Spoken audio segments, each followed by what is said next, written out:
রাসূল সাল্লাল্লাহু আলাইহি ওয়াসাল্লাম বলেছেন, সবচেয়ে সুখী মানুষটাকে, পৃথিবীর সবচেয়ে সুখী মানুষটাকে কাল কিয়ামতের মাঠে আল্লাহ পাক এক মুহূর্ত সময়ের জন্য জাহান্নামে ঢুকাই দেবেন। কতটুকু সময়? এক মুহূর্ত। আল্লাহ পাক জানেন কতটুকু সময়। এরপর তাকে বের করে বলবেন, দুনিয়াতে সুখে ছিলা? সে বলবে, আল্লাহ সুখ কি জিনিস আমি জানি না, সুখ কাকে বলে আমি জানি না, সুখ কি আমি সেটা জানি না, আল্লাহ সুখ কাকে বলে আমি সেটা জানি না। আর এই পৃথিবীর সবচাইতে নির্যাতিত, নিপীড়িত এবং দুঃখ ক্লেশে ভরা মানুষটাকে আল্লাহ পাক এই এক মুহূর্তের জন্য জান্নাতে ঢুকিয়ে দিয়ে বের করে নিয়ে আসবে। বলবেন যে দুনিয়াতে দুঃখে ছিলা, কষ্টে ছিলা? এই ব্যক্তি বলবে, আল্লাহ কষ্ট কি জিনিস আমি জানি না, কষ্ট কাকে বলে আমি কষ্টের সংজ্ঞাই জানি না। এই ব্যক্তির তাকদিরে কি হবে পরে? এই ব্যক্তি জান্নাতের ওই যে আরফ নামক জায়গায় দাঁড়িয়ে থাকবে, চেহারাটা ঘুরিয়ে দেওয়া হবে জাহান্নামীদের দিকে। সে বলবে যে আল্লাহ চেহারাটা খালি আমাকে জান্নাতের দিকে ঘুরায় দাও, আমি জান্নাতে যেতে চাচ্ছি না, খালি চেহারাটা ঘুরায় দাও, বাস এনাফ। আল্লাহ বলবেন আর কিছু চাবো না তো? না, আর কিছু চাবো না। ঠিক আছে, চেহারা ঘুরাই দিলাম। এবার চেহারা জান্নাতের দিকে ঘুরে আসে, জান্নাতের ঘ্রাণ, জান্নাতের নেয়ামতের স্নিগ্ধতা সব পাচ্ছে সে। এবার বলছে আল্লাহ শুধু দরজার কাছে নিয়ে যেয়ে রেখে দাও, ঢুকতে চাবো না। আল্লাহ বলবেন যে এইবার কথা দিয়ে কথা রাখবা? ঠিক আছে, জান্নাতের দরজার সামনে গিয়ে রেখে দাও। ও বেচারা দরজা ধরে দাঁড়ায় আছে, চিন্তা করবে, ও ভাববে, ওই সময় সে ভাববে, হাদিসে এত স্পেসিফিকলি আসছে, সে ভাববে যে আর কিভাবে আল্লাহকে বলবো, আল্লাহ তো এতদূর পর্যন্ত নিয়ে আসলেন। এরপর বলবে যে জাস্ট একটু উকি দিব, আল্লাহ খালি একটু উকি দিতে, ঢোকানোর দরকার নেই, খালি উকি দিব। আল্লাহ পাক বলবেন, দেখো আদম সন্তান তোমরা কিন্তু কথা খুব কম রাখো, আদম সন্তান তোমরা কথা দিয়ে কথা রাখতে পারো না। ওই যে আদম আলাইহিস সালামকে বলা হয়েছিল না, ওয়ালা তাকরাবা হাযিহি শাজারা, তোমরা গাছের কাছে যেও না, তাও তারা গাছের কাছে চলে গেলেন। তোমরা কথা দিয়ে কথা রাখো না। এবার উকি দিয়ে সে বলবে, আল্লাহ এতদূর যখন নিয়ে আসছো, আল্লাহ আমাকে আর এখান থেকে দূরে ঠেলে দিও না, আমাকে ঢুকাই দাও আল্লাহ জান্নাতে। আল্লাহ পাক তাকে জান্নাতে ঢুকাই দিবেন এবং এই দুনিয়ার চাইতে 10 গুণ বড় জান্নাত তাকে দিবেন ইনশাআল্লাহ। তাহলে আমরা বুঝতে পারলাম যে দুনিয়ার বাস্তবতা কি আর আসল প্রকৃত সাফল্য কাকে বলে।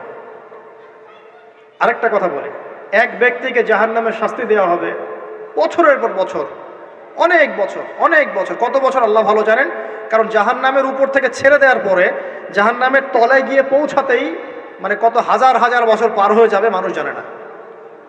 এত গভীর জাহান্নাম, এত গভীর। আমরা তো এখন নাসাকে ইলাহ বানিয়ে নিয়েছি, নাসা যা বলে তাই বিশ্বাস করি। ও বলে মঙ্গলে পানি আছে, আমরা বলি হ্যাঁ পানি আছে।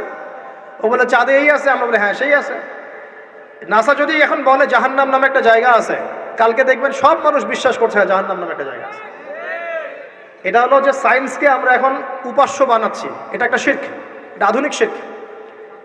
আধুনিক আরো শিরক আছে, আল্লাহর হালালকে হারাম করা, আল্লাহর হারামকে হালাল করে দেওয়া। ওইদিকে আমি যাচ্ছি না।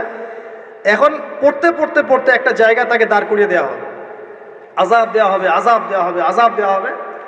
এক পর্যায়ে সে চিৎকার করতে থাকবে, ইয়া মান্নান ইয়া হান্নান, ইয়া মান্নান ইয়া হান্নান। এভাবে চিৎকার করতে করতে, এগুলো আল্লাহ পাকের নাম, এগুলো কি আল্লাহ পাকের নাম। আল্লাহ পাক বলবেন, দেখো জাহান্নামের অতল গভীরে কোন আমার বান্দা আমাকে ডাকছে, কি হাজত তার, নিয়ে আসো। ওকে জিজ্ঞাসা করা হবে কি প্রয়োজন।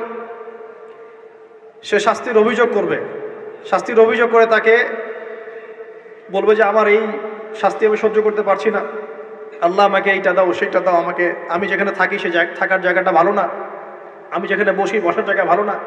এরকম অনেক কথা বলতে থাকবে। আল্লাহ পাক তখন তার গুনাহগুলোকে স্মরণ করাবেন, মানে তার এই অবস্থা কেন হলো এটা স্মরণ করাবেন।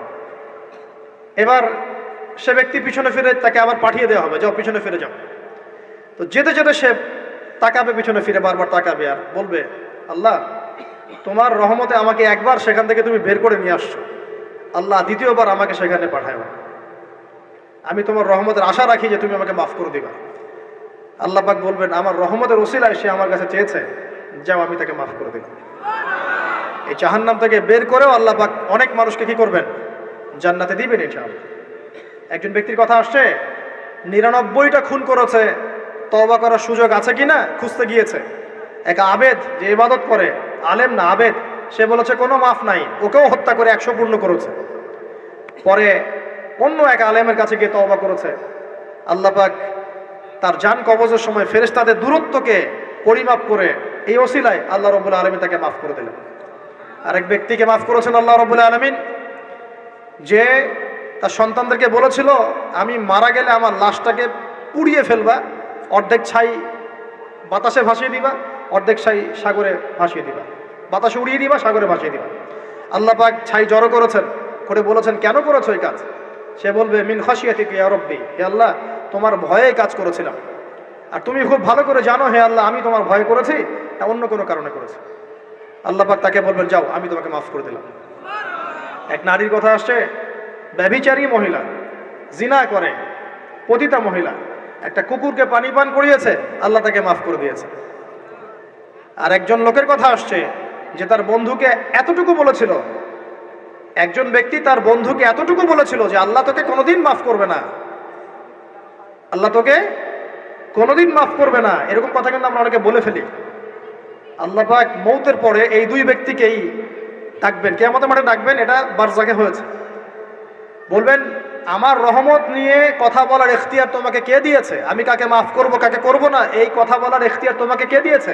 আজকে আমি তাকে মাফ করে দিলাম, তোমাকে জাহান্নামে দিয়ে দিলাম, চাপ চলে যাও। অতএব আল্লাহ রাব্বুল আলামিনের এই বিশাল রহমত আমরা পাবো, আশাবাদী ইনশাআল্লাহ।